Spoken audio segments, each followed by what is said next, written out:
I didn't raise my boy to be a soldier. In 1914, that wasn't just a sentiment. It was a hit song in America. While Europe was transforming into a graveyard of empires, Americans were looking the other way. We were a nation of immigrants, millions. Of German Americans, Irish Americans, and Italian Americans, who all had different stakes in the fight. To intervene was to risk a civil war at home. President Woodrow Wilson won his re-election on a simple, powerful promise. He kept us out of war. But history has a way of knocking on your door, whether you're ready or not. The untold story of America's entry into the war isn't just about politics. It's about a slow-motion collision between American idealism and the brutal reality of modern warfare. The Great Neutrality. A nation divided. Imagine walking down a street in Chicago or New York in 1915. Do you hear newsboys shouting about the trench stalemate in France? But for most, it felt like a distant tragedy. America was doing a brisk business selling food, steel, and oil to the Allies, Britain, and France. We were neutral, but our pockets were firmly on the side of the Allies. The Germans knew this. They saw American merchant ships as the lifeblood of the British war machine. To stop the flow, they unleashed the U-boat, the undersea boat. This was a new, terrifying kind of warfare. No warnings, no rescue for survivors, just a torpedo from the dark and a cold grave in the Atlantic. The ghost of the Lusitania, May 7th, 1915. The unthinkable happened. The British ocean liner, RMS Lusitania, was struck by a German torpedo off the coast of Ireland. It sank in just 18 minutes. Among the 1,198 dead were 128 Americans. The shock was seismic. This wasn't a battlefield. It was a passenger ship filled with families. While this didn't trigger an immediate declaration of war, it shifted the American psyche. The pro-war faction, led by the boisterous Theodore Roosevelt, began calling Wilson a coward. Roosevelt famously said that Wilson was playing the part of a professional pacifist while the world burned. The tension in the White House was thick enough to cut with a knife. Wilson was stuck between a public that hated the Germans and a public that feared the draft. The Zimmerman note, the final straw. By 1917, Germany was desperate. They decided to gamble everything on unrestricted submarine warfare, meaning they would sink any ship, including American ones. But they knew this would bring the U.S. into the war, so they hatched a secret plan, so wild it sounds like a spy movie. German Foreign Minister Arthur Zimmerman sent a coded telegram to the German ambassador in Mexico. The deal: if Mexico joined Germany in a war against the United States, Germany would help Mexico reconquer the lost territory in Texas, New Mexico, and Arizona. British intelligence intercepted the message, cracked the code, and handed it to Wilson. When the telegram was published in American newspapers, the outrage was total. This wasn't about Europe anymore. This was about American soil. The peace at any price movement evaporated overnight. From farmers to fighters, Wilson finally stood before Congress on April 2nd, 1917, to ask for a declaration of war. The atmosphere was electric. He didn't just talk about revenge. He talked about a crusade for democracy. But there was a terrifying reality. America was completely unprepared. Asterisk, our army was ranked 17th in the world, smaller than the army of Romania. We had almost no tanks, very few airplanes, and a shortage of modern rifles. Soldiers began training with wooden sticks instead of guns because the manufacturing hadn't caught up. The untold story here is the sheer chaos of those first few months. The government had to convince a skeptical public to sign up for a war they had UN planned for. They created the Selective Service Act, the first draft since the Civil War. Suddenly, boys from the hills of Appalachia, who had never seen the ocean, were being packed into trains, sent to muddy camps, and told they were going to save the world. The spirit of 1917, this wasn't just a military mobilization. It was a cultural one. The government enlisted Hollywood stars like Charlie Chaplin to sell Liberty bonds. They changed the name of sauerkraut to Liberty cabbage, and hamburgers to Liberty sandwiches. It was a fever pitch of patriotism that bordered on hysteria. As the first ships began to pull out of New York Harbor, the bands played over there. The soldiers on deck to first Doughboys were waving at the Statue of Liberty, many of them unaware that they were heading toward the most violent conflict in human history. The giant was awake, and the world would never be the same. When the American Expeditionary Forces AEF first stepped off the ships in France, they weren't greeted by the glory they'd seen in posters. They were greeted by the smell. A thick, suffocating stench of rotting vegetation, stagnant water, and cordite. The French and British soldiers who watched them arrive looked like ghosts hollow-eyed, men who had been living in holes for 3 years. They called the Americans Doughboys, a nickname of debated origin, though many say it was because they looked soft, like unbaked bread compared to the hardened veterans of the Somme. But the Americans weren't soft for long. They were about to enter a meat grinder. General John J. Blackjack Pershing, the commander of the American forces, made a controversial decision immediately. The British and French commanders wanted to use American soldiers as replacements, basically plugging them into foreign units to fill the gaps left by the millions of dead. Pershing said no. He insisted that Americans fight as a distinct, independent army. This pride came at a price, because the Americans were green. They had to learn the lessons of 20th century warfare through blood. In early battles like Cantigny, the Americans proved they could take a position, but they learned the hard way that taking it was the easy part. Holding it against German counter-artillery was the nightmare. If you want to understand the spirit of the American front, you have to look at the Battle of Belleau Wood in June 1918. This is where the U.S. Marine Corps' legend was truly born. The Germans were making a final, desperate push toward Paris. They were only 39 miles away. The Marines were ordered to stop them in a dense, dark forest filled with jagged rocks and German machine gun nests. When the Marines arrived, retreating French officers told them to turn back. Captain Lloyd Williams famously replied, "Retreat? Hell, we just got here." The fighting was primal. It wasn't just rifles and grenades. It was bayonets, knives, and fists. The Germans, stunned by the Americans' refusal to stop, even when taking massive casualties, began to call them Tilfel, Hunden, or devil dogs. By the end of the battle, the woods were a graveyard of shattered trees and broken men, but the German advance on Paris was dead, while the Marines were earning their nicknames. One of the most incredible stories of the war was unfolding in a segregated unit. The 369th Infantry Regiment, known as the Harlem Hellfighters, was an all-black unit that was treated with disrespect by their own government. Because of the racist Jim Crow laws of the era, many white American units refused to fight alongside them, so the US military loaned them to the French. The French didn't care about the color of their skin. They cared that they could fight. Issued French helmets and rifles, the 369th spent 191 days in the frontline trenches. More than any other American unit, they became one of the most decorated units of the war. Two soldiers, Henry Johnson and Needham Roberts, became legends when they fought off a German raiding party of 24 men using only a bolo knife and empty rifles, even while severely wounded. They fought for a democracy abroad that didn't fully recognize them at home, a story of patriotism that still resonates today. By September 1918, the scale of the war reached its peak. The Meuse-Argonne offensive was and remains the largest and bloodiest operation in American military history.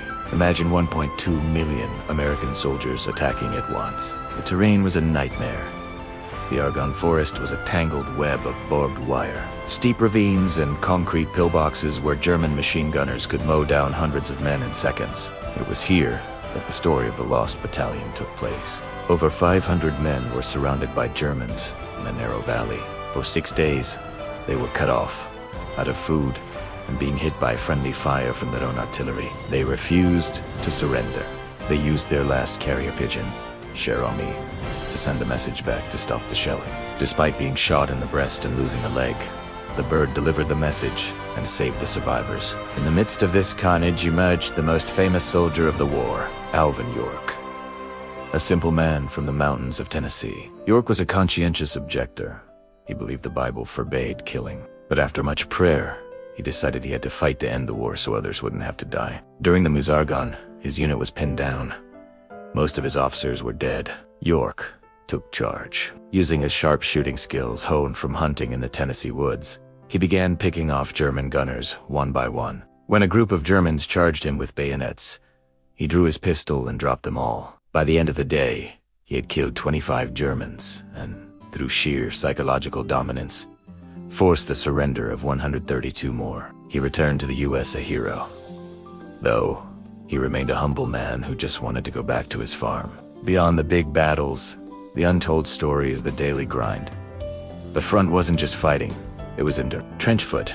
Standing in freezing water for days would cause a soldier's feet to literally rot. The rats.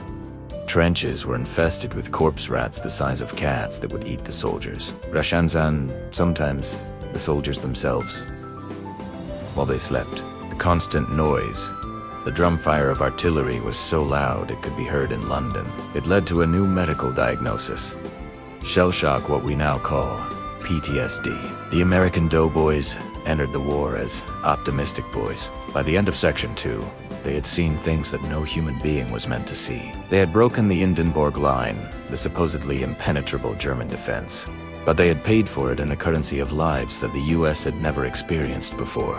While the Doughboys were fighting 4 yards of dirt in the Argonne, a different kind of war was being fought on the streets of Pittsburgh, the docks of New Jersey, and the wheat fields of Kansas. This was the home front, and it wasn't just supporting the war, it was defining the future of American society. For the first time in history, the US government realized that to win a modern war, they didn't just need soldiers. They needed the hearts, minds, and literal stomachs of every single citizen. One of the most profound, untold stories of the home front is the Great Migration. With millions of white men drafted and sent to Europe, northern factories faced a massive labor shortage. The solution? Thousands of jobs opened up for African Americans living in the rural South, driven by the hope of escaping Jim Crow laws and the promise of a $5 a day wage of fortune at the time. Over 500,000 Black Americans packed their bags and headed for cities like Chicago, Detroit, and New York.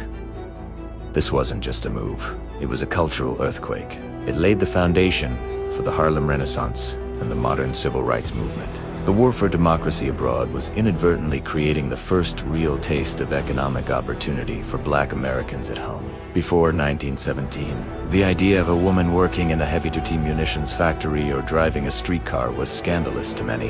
The war shattered that glass ceiling overnight. With the boys away, women became the nation's mechanics, electricians, and police officers. But their most dangerous work was in the munitions plants. These women, nicknamed canaries, because the toxic TNT they handled turned their skin and hair yellow, worked in constant danger of explosions. They were producing the millions of shells that the American artillery needed to break the German lines. Beyond the factories, there were the Hello Girls. These were bilingual women recruited by the Army Signal Corps to serve as switchboard operators in France. They wore uniforms, were subject to military discipline, and worked under fire, ensuring that commands reached the front lines. Despite their service, they had to fight for decades after the war, just to be recognized as veterans. Their courage was a primary driver for the 19th Amendment by the end of the war. It was impossible to argue that women didn't deserve the right to vote after they had literally kept the nation running. How do you convince a nation of immigrants to hate an enemy they've never met? You use the 4-Minute Men. The government created the Committee on Public Information, the first massive state-sponsored propaganda machine. They recruited 75,000 volunteers, doctors, lawyers, and local leaders, who were trained to give a stirring 4-minute speech the time it took to change a reel of film in a movie theater. These men delivered over 7.5 million speeches in 5,200 communities. They spoke about German atrocities, the need for Liberty Bonds, and the importance of Americanism. It was the 1917 version of a viral social media campaign, and it was incredibly effective. However, it had a dark side. It fueled a wave of anti-German hysteria. German books were burned. The German language was banned in schools, and even dachshunds were occasionally harassed in the streets. It was a sobering lesson in how easily a nation's spirit can turn into intolerance. The American kitchen became a literal battleground. Europe was starving. Fields in France and Russia were scarred by shells and lacked men to farm them. The US became the world's breadbasket. Enter Herbert Hoover, the head of the US Food Administration. Instead of forced rationing, which he feared Americans would rebel against, he launched a massive voluntary campaign. The slogans were everywhere. Meatless Mondays, wheatless Wednesdays, sweetless Saturdays. Americans were told that every slice of bread they saved was a bullet in the belt of a doughboy. Millions of families planted victory gardens in their backyards, city parks, and even on the lawns of schools. In 1918 alone, These gardens produced over 1.2 billion pounds of food. It was a staggering display of collective will. If you were an American in 1918 and you ate a thick steak on a Monday, your neighbors would genuinely view you as a traitor. Wars are expensive, and WWII cost the US about $32 billion on unfathomable sum at the time. To pay for it, the government didn't just raise taxes. They asked the people for loans. The Liberty Loan drives were massive spectacles. Hollywood stars like Mary Pickford and Douglas Fairbanks held rallies in Central Park, drawing crowds of tens of thousands. Buying a Liberty bond became a badge of honor. Even children were encouraged to buy thrift stamps for 25 cents to fill up a booklet. This created a sense of ownership in the war. If you owned a bond, you owned a piece of the victory. It tied the financial fate of the American middle class to the success of the military for the first time. You cannot tell the story of the home front without the tragedy of the Spanish flu. In the fall of 1918, as the country reached its peak war effort, a deadly strain of influenza began to sweep through military camps and then into the civilian population. Because of the war, the government was hesitant to report on the illness for fear of hurting morale. This caused the virus to spread even faster. Parades to sell Liberty bonds became super spreader events. In Philadelphia, a massive parade led to thousands of deaths just days later. Schools closed. Masks became mandatory in many cities, and the sound of church bells ringing for the dead became more common than the sound of factory whistles. It was a cruel irony. Just as America was winning the war abroad, it was losing a war against a microscopic enemy at home. Have you ever wondered how humanity went from fighting with swords and shields to unleashing destruction on a scale that can wipe out entire cities? It's a dark but fascinating journey, one where technology, intended for progress, was twisted into tools of unimaginable terror. This is the story of the industrialization of death. Let's rewind to the 19th century. The Industrial Revolution is in full swing. Factories are churning out goods faster than ever before. Steel, chemicals, mass production. These are the engines of a new era. But while society dreamed of a brighter future, military minds saw something else. An opportunity. An opportunity to make war more efficient, more lethal, and more total. Before this, warfare was, in a strange way, personal. You looked your enemy in the eye. But then came the machine gun. Think about it. The Gatling gun, one of the earliest rapid-fire weapons, could fire hundreds of rounds a minute. It transformed the battlefield from a field of duels into a meat grinder. A single soldier, once a minor player, could now hold off dozens, even hundreds, of attackers. The age of heroic charges was over, replaced by the cold, mechanical efficiency of sustained fire. But the machine gun was just the beginning. The real turning point was World War I. This wasn't just a war. It was the first truly industrial war. Entire nations mobilized their factories, their railways, and their populations for the sole purpose of conflict. Artillery became the king of the battlefield. Cannons, which had been around for centuries, were now mass-produced with precision engineering. They could fire shells, weighing hundreds of pounds over miles, raining down a constant storm of steel and explosives. The sheer scale of bombardment was unprecedented. The constant shelling created the moonscapes of the Western Front, landscapes so scarred they are still visible today. Soldiers weren't just fighting other soldiers. They were fighting an invisible, relentless industrial monster. And what about the skies? For the first time, the war went airborne. Airplanes, a brand new invention, were quickly adapted for reconnaissance and then for combat. Dogfights became a deadly new form of dueling. But the real terror came from the bombers. Dropping explosives from above brought the war directly to civilians, blurring the line between the front line and the home front. The sky, once a symbol of freedom, now carried death. Then there was the most sinister innovation of all. Chemical warfare. Chlorine gas, phosgene mustard gas, were the terrifying products of the same chemical industry that was creating fertilizers and dyes. Deployed for the first time on a large scale at the Second Battle of Ypres, gas was an indiscriminate killer. It was a weapon that attacked the very air soldiers breathed, a new level of psychological terror. War was no longer just about avoiding bullets. It was about surviving the poisoned environment itself. The trenches of World War I became a symbol of this new industrial warfare. Men lived in mud, surrounded by rats, disease, and the constant threat of annihilation. The strategy was attrition, simply trying to kill more of the enemy than they killed of you. It was a brutal, dehumanizing calculation made possible by the industrial capacity to replace men and materials on an endless loop. The individual soldier was reduced to a number, a cog in a vast machine of destruction. After the war to end all wars, you'd think humanity would have learned its lesson, but the machinery of death only continued to evolve. The interwar years saw the development of tanks, which combined mobility, protection, and firepower. They were designed to break the stalemate of trench warfare, to bring movement back to the battlefield. And in the hands of strategists like Heinz, they became the key to the Blitzkrieg, lightning war that characterized the opening stages of World War II.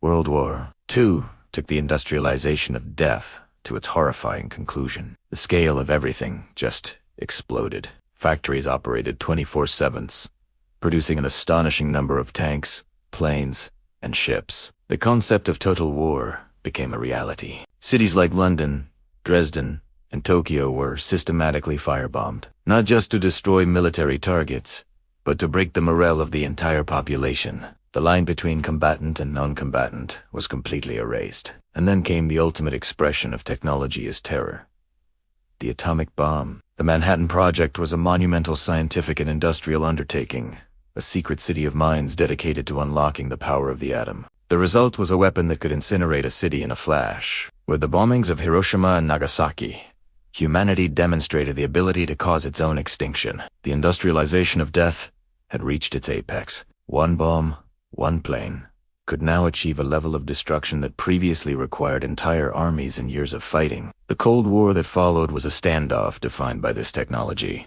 The doctrine of mutually assured destruction, or MAD, was the terrifying logic that kept the peace. Both the US and the Soviet Union built up massive nuclear arsenals, creating a world where a full-scale war was unthinkable because it would mean the end of civilization. The machinery of war had become so powerful, so efficient, that its use became its own deterrent. In the decades since, technology has continued to reshape conflict. We've seen the rise of precision-guided munitions, or smart bombs, which can hit a specific window from miles away. Drones, or unmanned aerial vehicles, allow for warfare to be conducted by operators thousands of miles from the battlefield, turning combat into something resembling a video game. We're now entering the era of cyber warfare, where battles are fought not with bullets, but with code, targeting everything from power grids to financial systems.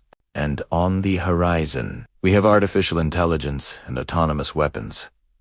Killer robots that could one day make life or death decisions without any human intervention. This journey, from the first machine gun to the dawn of AI warfare, is a sobering one. It shows a dark parallel to our story of progress. Every technological leap forward seems to have a shadow, a potential for destruction that follows close behind. The industrialization of death stripped war of its last vestiges of honor and turned it into a cold, calculated process of mass killing. It forces us to ask some very difficult questions. As our technology becomes ever more powerful, how do we ensure it's used for creation, not destruction? How do we control the monsters we are capable of creating? The story isn't over. We are living in the next chapter. The choices we make today about technology, ethics, and international relations will determine whether the future is one of unprecedented peace and cooperation, or one of unimaginable, industrialized terror. It's a heavy thought, but an important one to consider. On the 11th hour of the 11th day of the 11th month in 1918, the world went silent. For the doughboys in the trenches, the silence was more terrifying than the noise. After months of drumfire artillery, the sudden absence of sound felt like being underwater. Men cautiously climbed out of their holes, looked at their enemies, starving German boys who looked just like them, and realized the war to end all wars was finally over. But for America, the real story was just beginning. The nation that had entered the war as a shy, isolationist country was about to return home as the most powerful force on the planet. The bittersweet return. The homecoming wasn't the simple parade everyone expected. When the troop ships pulled back into New York Harbor, past the Statue of Liberty, the soldiers weren't the same boys who had left. They had seen the elephant. They brought back a new vocabulary, words like lousy, dud, and trench coat. But they also brought back what was then called soldier's heart. The untold story of the return is the struggle of the veterans. There was no GI Bill yet. There was no sophisticated mental health care. Thousands of men returned with lungs scarred by gas and mines, shattered by shell shock. They walked into an America that was ready to part, roaring 20s while they were still hearing the echoes of machine guns. This disconnect created a lost generation of writers and artists, like Ernest Hemingway and F. Scott Fitzgerald, who would define American literature by trying to make sense of the carnage they had witnessed. The Harlem Hellfighters, a hero's welcome. A bitter reality, perhaps the most poignant story of the war's end, belongs to the 369th Infantry, the Harlem Hellfighters. When they returned, they were granted a massive victory parade up Fifth Avenue in New York City. Hundreds of thousands of people, black and white, cheered as the regiment marched to the sound of jazza music style they had actually helped introduce to Europe. However, the democracy they fought for in France didn't follow them home to the South. In 1919, the US experienced the Red Summer, a series of violent race riots. Black veterans, still wearing their uniforms and medals of valor, were targeted because they dared to demand the same respect they had earned on the battlefield. This tension became the spark for the new Negro movement and the early blueprints of the civil rights struggle. They had saved France. Now, they had to save America from itself. The Treaty of Versailles, the seeds of the next war while the soldiers were coming home. President Woodrow Wilson traveled to France. He was the first sitting US president to visit Europe, and he was treated like a messiah. Millions of people lined the streets of Paris, shouting his name.